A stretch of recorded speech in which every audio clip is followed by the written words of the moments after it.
Whispers behind the wall. I always thought the worst thing about living in an old apartment above a laundromat would be the constant hum of the dryers, but I was wrong. The real nightmares started on a rainy Tuesday, when I heard scratching in my bedroom wall, soft, desperate, just behind the peeling yellow paint. I lay awake listening, convinced it was mice until the third night, when curiosity pushed me to press my ear against the cold plaster. That's when I realized the scratching stopped the moment I touched the wall, replaced by a whisper that didn't sound like any animal I'd ever heard. The voice on the other side was thin, almost childlike, pleading with me. It told me it was trapped, that it could feel my loneliness and the ache in my bones, and that if I would just help it out, it would take all my pain away.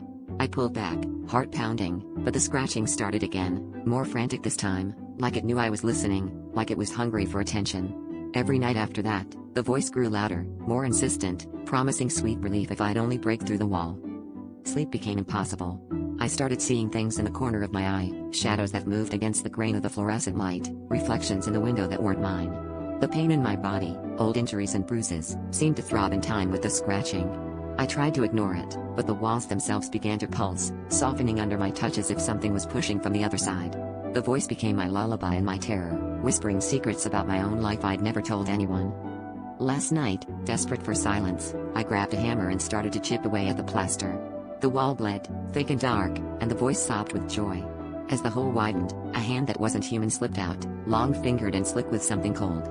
It brushed my cheek, and suddenly the pain drained from my body, replaced by a numbness so deep I could barely breathe.